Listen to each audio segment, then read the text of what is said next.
The product owner is an executive sponsor or somebody who knows the product well enough and has enough authority to say, yes, I like this, I approve of it, it can go out into the public. A product manager, often in that role, is going to be doing a lot of the day-to-day dirty work, for lack of a better term. They're going to be making sure that the product is moving towards what you expect it to build, and make sure that management understands what's going on, make sure that the voice of the user is represented. The owner is more of an executive level person who is saying like, yep, under my authority, this can move forward. And the manager is more of the nuts and bolts. So we could talk about product management, or we could just look at cat photos. But you guys probably came to talk about product management. Okay, one more cat. When you have human-centered design principles in your organization, you are building with people, not for people. You're asking your end users, what do you think of this tool? Would it work for you? Do you like it? You're working with the staff that are also going to be interacting with your tool. Product management is kind of the glue. It's where all these things happen. It's where all of the different techniques and all the different insights actually come together to produce a thing that solves a problem. This is a visualization of a potential way a product is born, right? People need to get from place A to place B. I'm tired of walking home from the airport. So if you follow human-centered design, you find out different needs. I have luggage. I need to get somewhere faster. I don't want to get hot and sweaty just getting from the airport. The airport's really far. And then from that, you take those insights and you prototype different ideas and you sketch it out on paper. And on paper, as much as you can, you find out what would work and what would not work.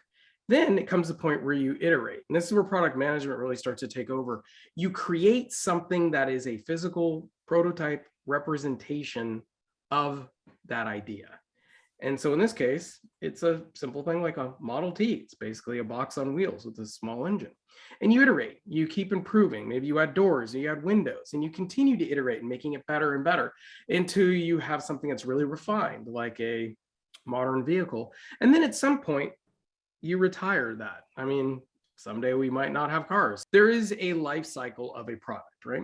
This I find interesting. People are always like, oh, this process can get really expensive. Now, these numbers are made up, but what I was trying to do is I was trying to get you an idea of where you're spending most of your money.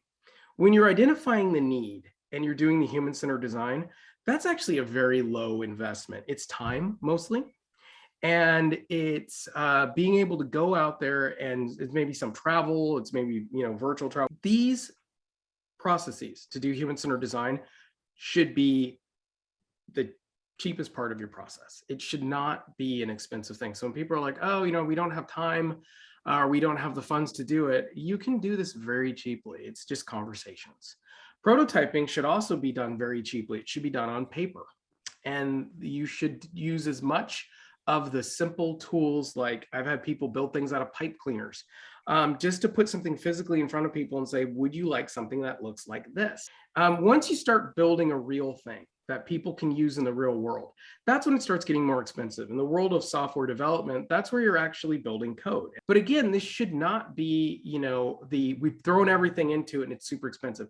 It's the minimum viable product. It's what's the cheapest, fastest way we can build this in such a way that we can see, is this something that people will use? And then someday, as with all good software, it will get replaced by something. So we have to remember to retire things. There are systems that have been going on for 35, 40 years in the federal government and the state that we're still keeping alive. And we're training kids out of college to code COBOL because we can't retire the things. And product management is often described as the intersection between technology, business, and user experience.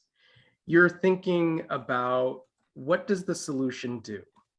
You're also looking at things from a business aspect. What's the economic impact of this product? As in, how expensive is it to produce? And if this was a private industry, you'd be looking at what's the potential return on investment, the income that we would make from this product. In government, you would think what's the impact of this product on our program? Does it help us reach our goals? Does it help us save money? The other key piece, and we've been talking about this with human-centered design, is how do people experience the product? What's the user experience? Is it fun to use? Is it easy to use? Is it the most frustrating piece of software they've ever seen? So these are important things for the product manager to balance, because all three of these things interplay, and there's trade-offs and risks and benefits in each of these bubbles to keep in mind. So product managers are, it's one of the most hectic, chaotic, busy, but incredibly enjoyable jobs I've ever had. Why is it important? Because if you look at, this is a cute cartoon, if you look at how the customer explained it, it was like, oh, you know, I need 3 people to swing, you know, kind of all on top of each other there, you know. And so you're like, okay, I guess it's a triple-decker swing. And then, you know, the product leader understands it one way. It's kind of swing against a tree there. The analyst designed it, has a bit of a gap there, but, you know, that allows you to swing through the tree, I guess. And it was written a certain way when the programmer coded it. The business consultant, it's nice and cushy. I love this one. This is how the project was documented, which I used to be a project manager. So this one always makes me laugh and cry a little bit because I've seen it and I've done it.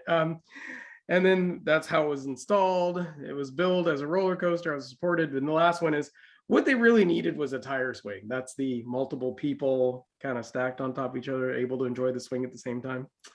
So product management helps cut to the misunderstandings and get to a better understanding of what people are really needing. Can you build a thing that solves a problem?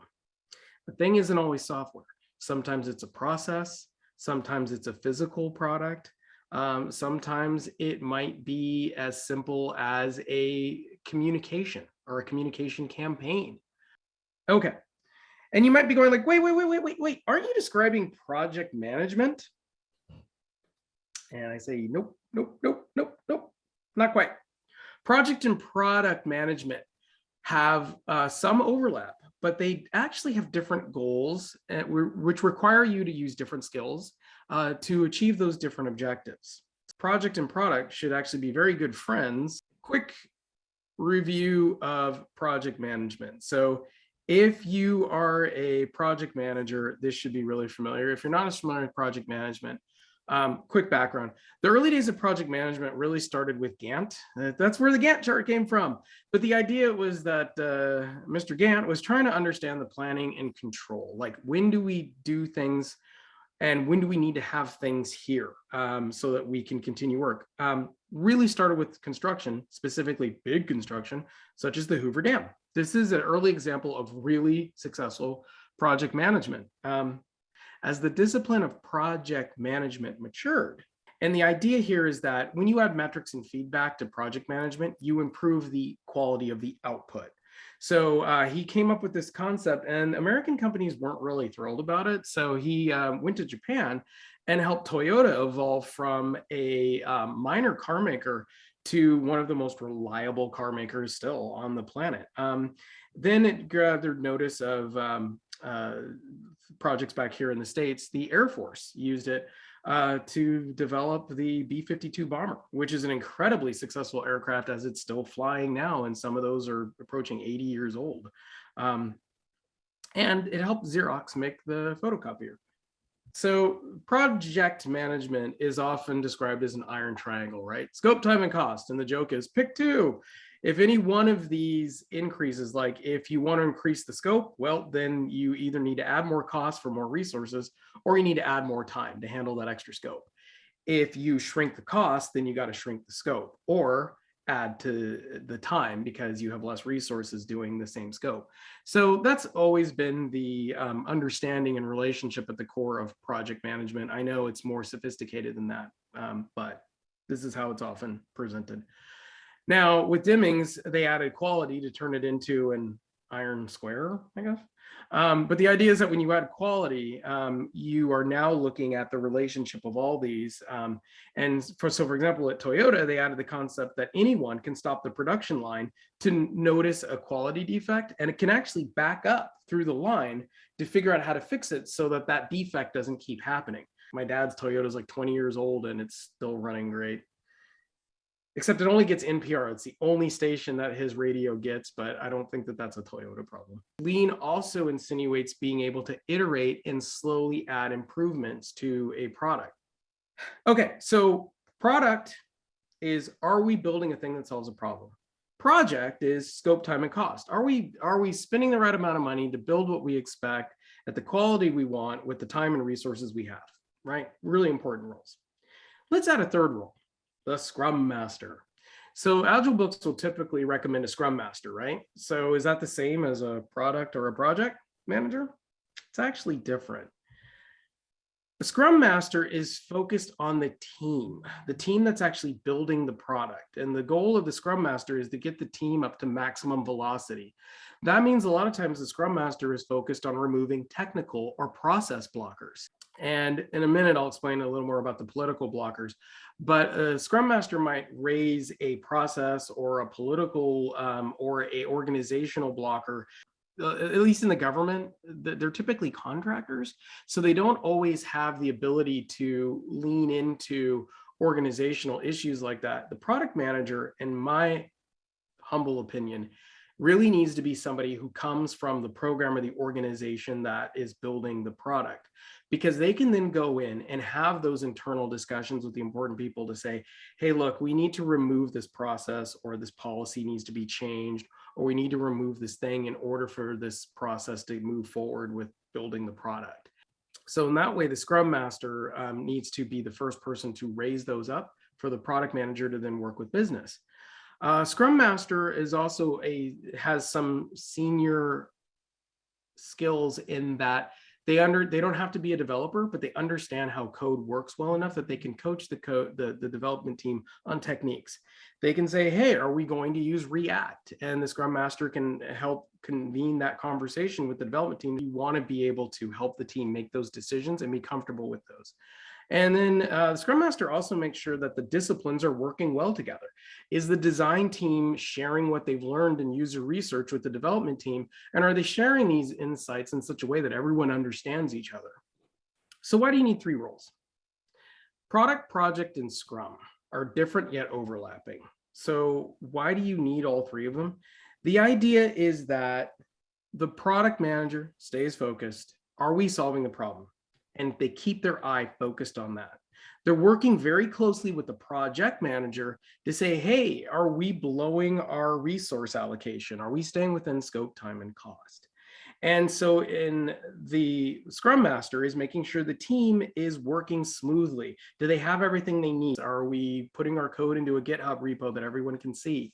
So these three roles are different, but they all need to work together really smoothly. You can do two of these roles in a single human, but you cannot do all three. I actually recommend that they're three different humans.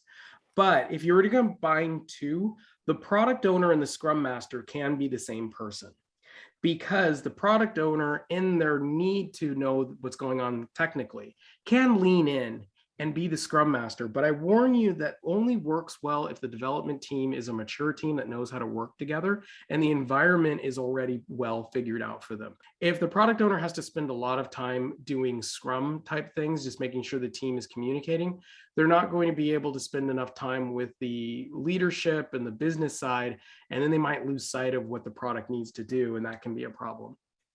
But I do not recommend that the product and the project owner are the same person, mostly because the project manager, especially with how the state works, is often managing the contract and managing budgets.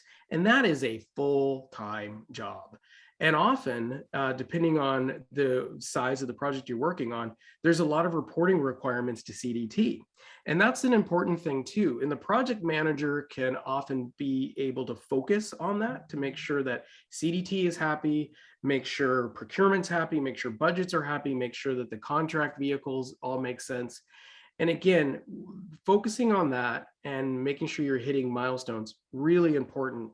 You need to work closely with the product owner, but you can't do both of those jobs at the same time. I've tried it, and just trust me, try as hard as you can to have two different people doing that.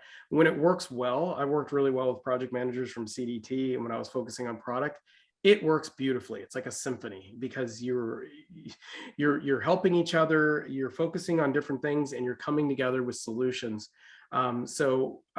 These three roles, I've actually forged how this works in my mind, working in the state and working specifically with CDT.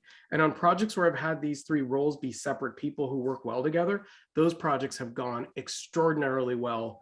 We did a project with Office of Tax Appeals when they were standing it up. We finished early by 2 sprints, sprint and a half, like 3 weeks. And we finished with extra money in the budget. And the team was extremely happy with the product that came out. Now, how often can you say that? So, and it's because we tried this approach and it works super well. All right.